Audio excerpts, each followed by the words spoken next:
My mother-in-law is super passive-aggressive, rude, and disorganized. Leading up to my wedding, she always criticized me about my weight. After our wedding, she was kind enough to offer to store some of our wedding stuff.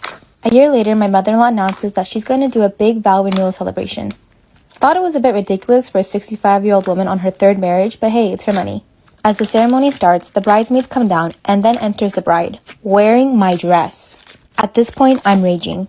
My husband and I confront her after the ceremony where she denies and says I'm delusional for thinking it's my dress. I tell my husband we're leaving, but she starts crying and begging us to stay, swearing it's not the same gown. The next day, we go to her house to get the wedding stuff she stored. She gives us everything besides the dress, saying she lost it. After lots of screaming on my end and threats, she finally gets my dress. Lo and behold, it's the same dress she wore last night, except for the alteration of the corset and complete with her sweat and food stain from the night before. She starts sobbing and saying she thought it would look better on her because she's been working out too much and how she couldn't afford a new dress. I can now never wear my dress because she altered it to her size. I set her on fire. Story time. When I was a toddler, I used to love touching stuff that I was not supposed to. And I'm talking about really dangerous stuff too. Like the stove, scissors, anything sharp really. But the one thing I really liked was fire. It was so bad that I used to sneak into my mom's purse, grab her lighter, and just sit there and play with it. Like, what in the demon child was wrong with me? So one day at my brother's football game, there was this lady sitting in front of us and she had this huge hat on. And I guess I was really bored because I had nothing to do, so I snuck into my mom's purse, grabbed her lighter, and started to spark it on this lady's hat. And everybody was so focused on the football game that they didn't even realize what I was doing until it was too late. And when my mom looked over to see what I was doing, the lady's hat had already caught fire. So my mom starts to panic. She rips off the lady's hat and starts stomping it on the ground to put out the fire. The lady turns around and she's so confused. And apparently I was laughing the whole time. Am I wrong for wanting to have my wedding even though my sister lost her baby? A week before my wedding, my sister found out she miscarried at 5 months. Obviously, I was very upset for her as losing a baby can be very tough, especially because it was her first baby. But I didn't want it to end up being more important than my wedding. 3 days before my wedding, my sister announces at a family gathering that she wants my wedding to be canceled and changed to a funeral for her baby. I was so upset that she would even ask this. I had been waiting months for my wedding and her miscarriage happened so soon. She burst into tears in front of our family, saying I could wait a few months for my wedding, but she couldn't delay her baby's funeral. I got so mad I stormed off. My whole family took her side, telling me to cancel my wedding, even though I had arranged and bought everything. Even my dress and venue was ready, so I couldn't just cancel. I ended up cutting off all of my family and only a few remained to attend my wedding.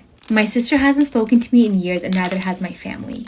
In my opinion, if my sister loses a baby like a week before my wedding, I wouldn't have it. That's just me.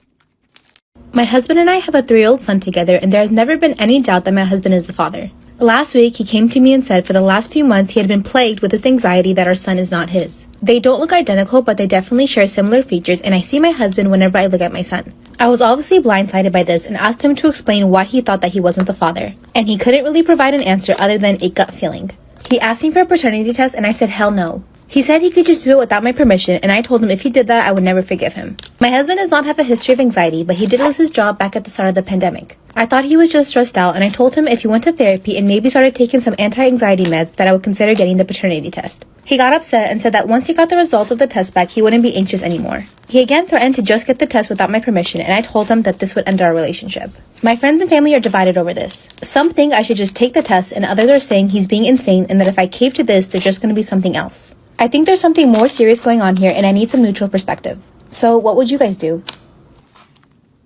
This is why you should never get in a hot tub at night. A couple was staying at a beach resort for their honeymoon, and on the last night they decided to go to the outdoor hot tub to watch the stars. Before they went on this trip, they decided they would bring no laptops, tablets, or cameras. Only their phones for emergencies, which they also left inside their suitcases. Still, after a while, the woman found the scenery so beautiful that she said, "I wish I could get a picture of us so I can post it on Facebook." She wanted to go back inside the room to get her phone, but her husband encouraged her to just live in the moment. They stayed out there for a while until the jets went off and they went back into their rooms and just went to sleep. The next morning, the man noticed something under their door. He thought it was just a bill for their room, but it wasn't until the woman saw the look on his face that she realized something was wrong. He was holding a Polaroid picture of them from the night before. On the white part in the bottom were the words, "Here you go." It was taken from inside the room. My husband and I have one daughter, but we really wanted 2 kids, so we decided to try again. I had a really difficult pregnancy the first time, so I was really nervous about getting pregnant, but luckily I got pregnant with twin girls. My sister also got pregnant around the same time as me, but unfortunately lost her baby at 20 weeks, and her fertility was extremely damaged in the process. She's been understandably sore about my pregnancy, and her loss has dominated our world.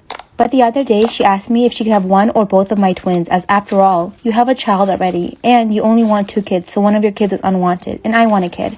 I know she's grieving, so I had to kindly explain to her why I can't do that. But she said, "You have it all I've ever wanted. Can you try to be nice to your big sister after all I've done for you?" We were on a family FaceTime call, and my dad saw my husband playing with our daughter and said, "I'm really lucky to have a husband like him." And my husband said, "I just love my little princesses, and I can't wait for the others to arrive from their carriage." My sister blew up on my husband saying how cruel he is for saying that, and he doesn't know the trauma she's gone through. I feel like I'm walking on eggshells around her. I've miscarried before, and I know it hurts a lot, but I also want to enjoy this pregnancy while I can. Crazy story time about how I found my aunt and my boyfriend hooking up at a family function. So every year my mom and stepdad would have a Christmas party and everyone from both sides of the family would come. And I also invited my boyfriend. And at this time my boyfriend and I were both juniors in high school. So everybody came to the party and everything was going good. Well, like an hour into the party, all the adults were super drunk. So before we all opened gifts, I decided to help my mom clean up dinner. So while I'm washing the dishes, I look over and my aunt and boyfriend are talking a lot. And she started to get really touchy with him, but I didn't think anything of it because she was super drunk. So after I'm done cleaning up, we all started opening gifts. And my boyfriend goes up to my room to go get his phone off the charger. And after he went upstairs, my aunt was like, "Oh, I need to go throw up." So about 10 minutes goes past and my boyfriend's still up in the room grabbing his phone, so I went to check on him. And I walk upstairs to see my aunt and my boyfriend laying on my bed making out. Like for part 2. Part 2. So like I said, I saw this name on his phone and there was something special about this name. So whenever I kept streaks, I would put the word streak and then an emoji and then the person's name. And he got the idea that instead of keeping her name, he would put it as Streak. So I was like, that's really fucking weird. And at first I was like, what the fuck? So I opened his phone and what do you know? It's from that girl. And she was replying back to a big paragraph that he sent her. And we had school that same day.